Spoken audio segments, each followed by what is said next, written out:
अस्सलाम वालेकुम दोस्तों।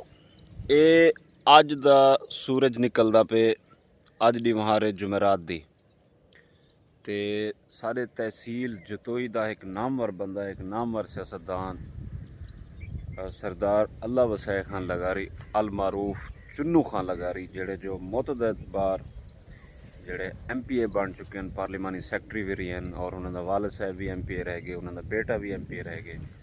ते बहुत ही अच्छी पर्सनैलिटी, बहुत ही दिलकश पर्सनैलिटी, बहुत ही महबूब बंदा सारी तहसील जतोई दा कल एक हार्ट अटैक के छोटे जे हादसे दे विच अपनी जान गवा बैठे।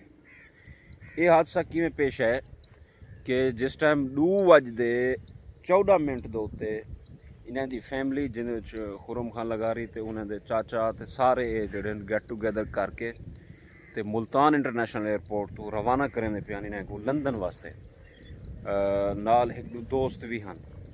तो जिस टाइम इन्हें को इतों के सी ऑफ किते ने ते वो वेटिंग हाल बन के बहंदे मुसाफिर, वो वेटिंग हाल दी गैलरी दे विच चुन्नू खान लगारी साहब अचानक ठह वेंदे।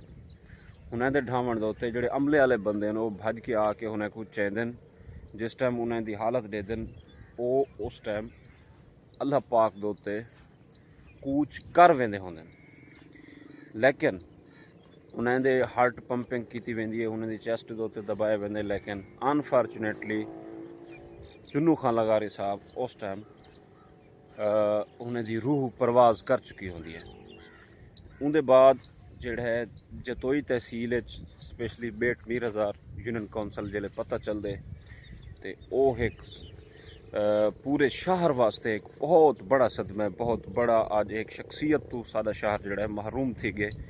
इंदे उत्ते साकू बड़ा दिली दुख भी है, अफसोस भी है और सारी दुआ है कि अल्लाह ताला सरदार साहब को जन्नतुल फिरदौस से आला मकाम अता करे और इन्हां दे जेड़े गुनाह हैं सगीरा कबीरा गुनाह माफ़ करे।